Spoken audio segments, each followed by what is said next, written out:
Nick, what are you doing at the moment? Just finishing off a staff training course. Can you stop that?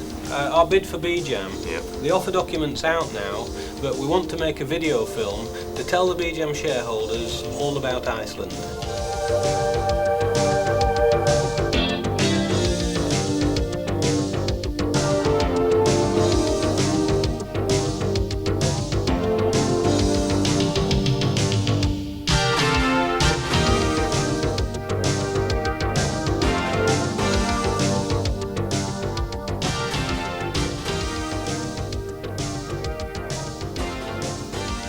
Iceland Frozen Foods is one of the great success stories in retailing.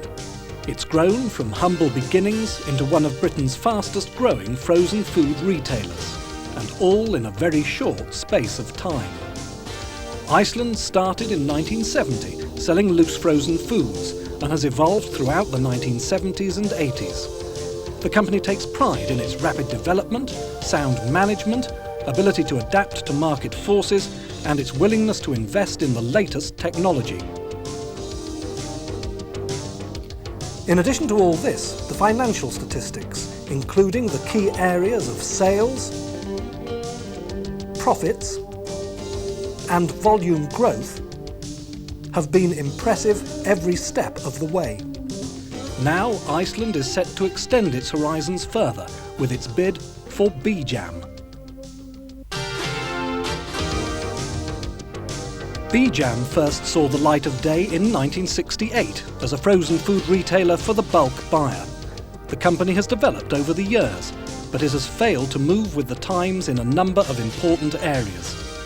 Bejam has not kept pace with Iceland in the growth areas of convenient shopping and eating, and has been slow to invest in modern technology.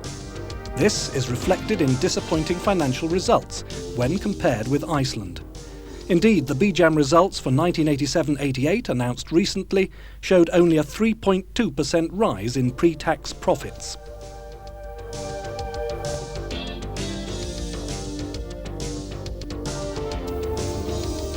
Mr. Walker, we've had a look at the background to the companies. You've made this offer for Bejam. Why do you think your team are better qualified to run it? Our directors have been together now for about 10 years. We all know each other well.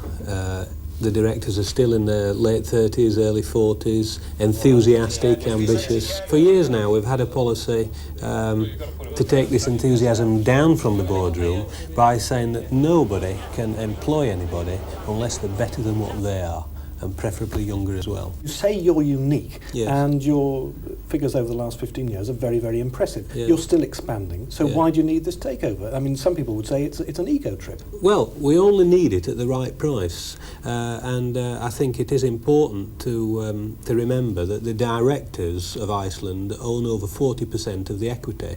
Therefore, we're not just a bunch of professional managers with ambitions to run a bigger company. This has got to be right on the bottom line. It's got to be right for the shareholders, and I do think that the shareholders in Iceland should take some comfort in the fact that our own personal stake is on the line here. And what about the customer? Because they're important too. Most people would say that Iceland and Bejam operate in very much the same way. So what can Iceland offer to the customer? Well, yes, I suppose superficially people think, if they don't intimately know the company, yes, we're similar shops and we both sell frozen foods.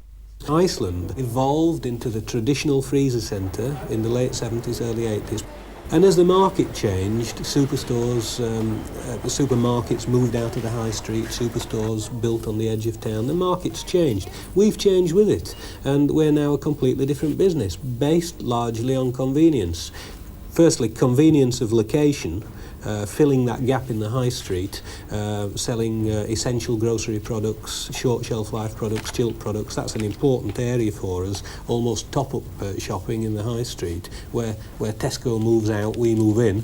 But also convenience of products, because people's lifestyles are changing. It sounds from everything that you're saying that there's going to be something of a shake-up at Bejam if you succeed with your takeover bid. What sort of measures are you going to implement? The main business itself, the freezer centres, we shall have a 2-year programme of refitting those into the Iceland style.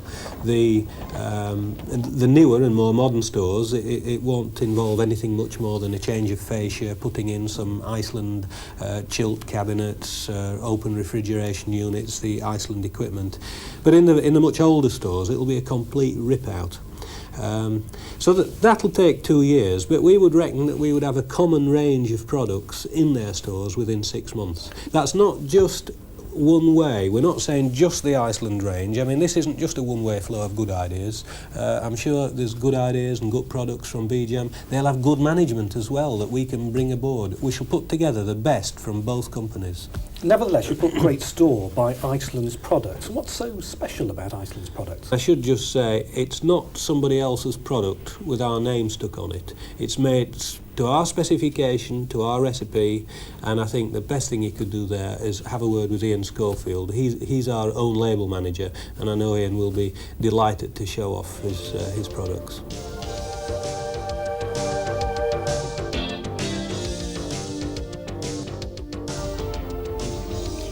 Malcolm Walker's been singing the praises of Iceland's own label products, but why are they so important? Choice is the key. This year alone we've launched over 250 new own label lines. We try to be different with own label. We try to give the consumer something they cannot get somewhere else. And how do you do it? How do you produce so many so quickly? It's because we have no committees, because we've got control, and we can start with our own art department here and go right through to our own product development people through the packaging and get the products in the stores. You've mentioned packaging, we're surrounded by it here, but why does it matter? It matters because we want to sell the products. A consumer goes in the stores, picks up the product. To get them to pick the product up, the packaging's got to be right. If the packaging does not look appealing to the customer, she will not pick it up.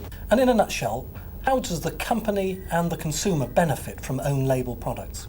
To the company, it's our chance to be different from our retail competitors. To the customer, it's the choice of products available. That's right, yes. I mean, I think this year we will do towards 300 own label products, new own label products. What I'd like you to do, though, is perhaps put it on a level that we can understand by giving a clear illustration how Iceland benefits from actually developing the own label range. Okay, a good example is our pizza range, which actually we've laid out here. We've got over 20 own label pizzas in the Iceland range. And what about Bejam? Well, a much smaller range. In fact, their total range is less than our own label range. And in their range, they've actually only got 2 own brand products. OK, and what would that mean if the takeover is successful? We would incorporate the strengths of our pizza range into their stores, and we believe that this would put at least another £2 million into the till. Well, I think that's taking care of the pizzas. What about elsewhere? Could you do it elsewhere as well? We're very confident, particularly in the areas of added value items, things like ready meals, things like cakes and gâteaux. We're particularly strong in these areas, and by putting our expertise in these areas into the Bejam range, we believe we can increase sales substantially.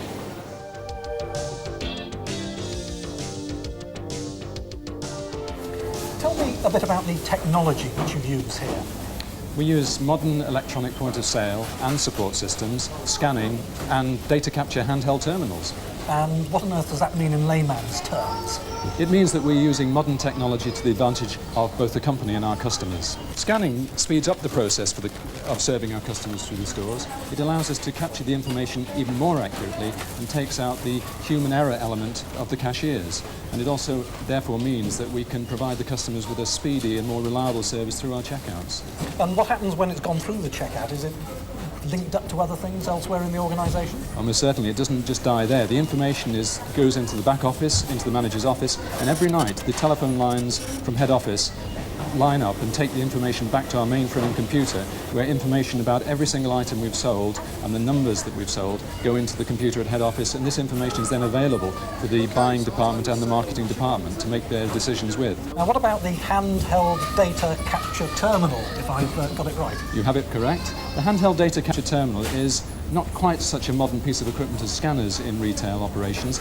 It is the ability to key information into a terminal and transmit it by telephone line back to our head office. Our managers use this for creating their orders of frozen food and groceries and connecting up at the end of the night and transmitting it by telephone line back to head office and straight into the computer. In the past, this information would have had to have been read down the telephone line to a young lady sitting at a terminal who then keyed it into the computer. If I was to ask you to briefly sum up the benefits of using the very latest technology, what would you say? The benefits are there to be seen by the customer. We are able to offer them a much more speedy and effective service through the checkout, particularly since we've installed our laser scanners. As far as other benefits are concerned, the store manager has information available to him which he can use to his advantage, and our company at head office has accurate information which they can use to make better and more effective buying and marketing decisions.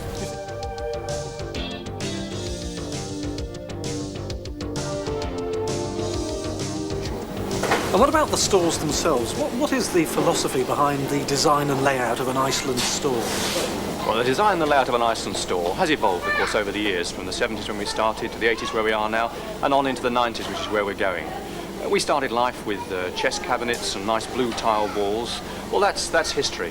What we've developed over the last 4 or 5 years is a completely new design that will take us into the 90s.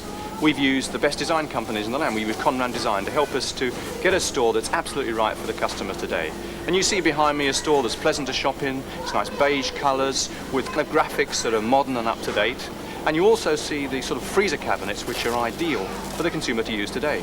Now, we haven't mentioned the staff at all in all this, so what is their role? Well, the staff role interlinks entirely with that of the image, because whilst we're a self-service operation, as nearly everybody is today, the staff actually are very important, because the staff are there to help the customer, help to find things for the customer, answer questions about frozen food, ensure that there's everything that the customer needs when they come to the store. We spend a great deal of time, effort and energy in actually training our staff. We have our own video training department, for example. There are 30 video films that are actually in use in the stores at any one time, covering everything from cleaning a floor to customer care. We believe it's extremely important that our staff actually know how to handle customers. What you seem to be saying is that there is a very definite Iceland image. Is that so? And if so, is it important? Oh yes, there is a definite Iceland image. I suppose it's to do with youth, it's to do with enthusiasm, it's to do with giving the customer what she wants. All right, it's an old marketing adage, I agree. But at the end of the day, if you don't give the customer what they want, then they won't come back. And we're trying to give them what they want, not for today, but for the future. That's what we've done over all the years we've grown, and that's what we're trying to do from now on.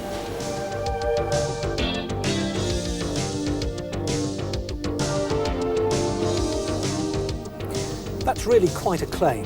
Tell me all about it. Well, the brains of the system are basically 2 central computers housed here behind me.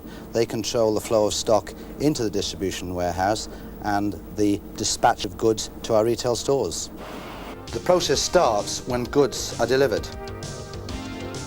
Each pallet is checked by quality control and given a unique serial number. The computer instructs the pallet truck driver via a VDU screen in his cab where to locate each pallet. Store orders are received by the computer and batch ready for picking. Cases are then picked and loaded onto the conveyor belt using a system of green lights and digital displays known as CAPS. That is, computer-assisted picking systems. All the cases of stock merge in a sortation area where a laser bar scanner reads each barcode and logs it onto the computer. The cases pass by a series of chutes, one for each store. The computer then activates a series of boots which kick cases down the correct chute.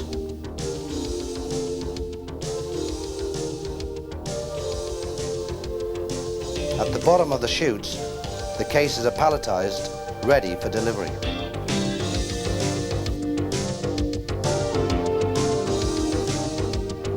So what are the principal advantages? Well, obviously a faster turnover of stock, better utilization of space, increased productivity, and most of all, prompt reaction to store needs.